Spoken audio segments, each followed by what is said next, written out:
There are people who shout when they are hurt. They break things. They demand answers. And then there are people who do not react at all. They stay silent. This story is not about a hero. It is about a boy who learned that silence can keep you alive, but it can also destroy you. His name was Aaron, and for most of his life, no one noticed him. Pause 1 to 2 seconds. Aaron was not special. He was not talented. He was not strong. In a classroom full of voices, Aaron was a quiet space between them. Teachers took attendance every morning. Names were called, answers were given. Sometimes Aaron's name was skipped, and no one corrected it. He sat on the last bench, near the window, not because he liked watching outside, but because no one ever looked there. The window showed him a world that felt distant. People laughing, people arguing, people living. Aaron was only watching. At school, he had learned the rules very early.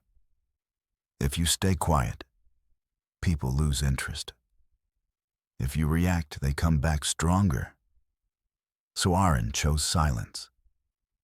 When someone pushed him in the hallway, he adjusted his balance and walked away. When his notebook was thrown on the floor, he picked it up without a word. Laughter followed him, but it never stayed for long. To others, it was a joke. To Aaron, it was normal life. Teachers saw a calm student. They thought silence meant peace. No one asked if he was okay, and Aaron never expected them to. At home, silence waited for him too. His mother worked long hours.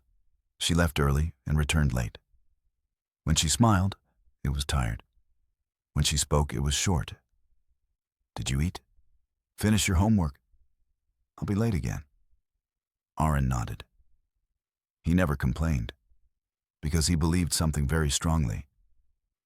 If you expect nothing, nothing can disappoint you. Nights were the hardest. Aaron sat by his window, staring at lights glowing in other homes. He wondered what it felt like to be missed, to be waited for, to matter. People thought Aaron was weak, because he never fought back, because he never shouted, because he never defended himself. But silence was not his weakness. It was his shield. Every insult he ignored, every emotion he swallowed, every word he never spoke, all of it stayed inside him. Aaron believed that if he stayed quiet long enough, the world would leave him alone. And for a long time, it did. Until one night, when silence failed him completely. After that night, nothing felt normal anymore. Morning came. The sun rose. People walked down the streets, laughing, talking. But for him, for Aaron, everything was different. He sat on his bed, eyes open, mind trapped in the echoes of that voice. You think you are alone? Short pause. That voice, it wasn't a dream. He knew that very well. He grabbed his phone, checked the time, checked the notifications. No messages, no calls. Yet, there was an unease, a feeling that someone was watching. Soft breath sound. On the way to school, he kept glancing back. The street was empty. Still, his gut told him he wasn't alone. In class, he sat physically present, but mentally, he wasn't there. Every sound reminded him of that night. Every shadow made his heart tighten. His hands under the desk were sweating. A friend asked, "Are you okay?" He smiled faintly, because telling the truth would only make it worse. Music slightly dark. Evening came. The sky slowly turned gray. He returned home, opened the door, and locked it behind him. His hands trembled slightly while locking. He drew the curtains, turned on the lights, sat on the sofa trying to calm himself. Then, ting. Phone vibrated. An unknown number. Message. Why do you come home so early every day? His heart raced. He typed, "Who are you?" Before he could send, the message vanished. The number, offline. Low voice, as if it had never existed. He stood up, slowly walked to the window, pulled the curtain just a little. Streetlight glowed faintly outside. And there, below, a shadow. He stumbled back.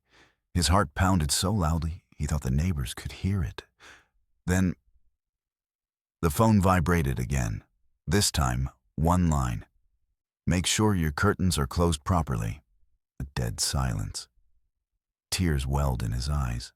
It was clear now. This wasn't a prank. This wasn't a random stalker. This was someone close, watching, knowing every move. Slow, deep tone. That night, he didn't sleep. And the most terrifying thought, he couldn't shake from his mind. If they aren't outside, then who is inside the house?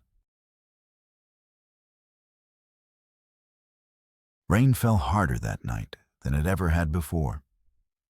It wasn't just water. It was heavy. It soaked through his jacket, through his skin, and into his thoughts. Aaron walked home slowly. Not because he was tired, but because something deep inside told him to be careful. The streetlights flickered as he passed them, casting broken shadows across the wet road. Each shadow stretched and disappeared, just like fleeting moments in his life. There, then gone. He reached the building, stopped. The entrance light was off. A small detail. Normally, he wouldn't have noticed.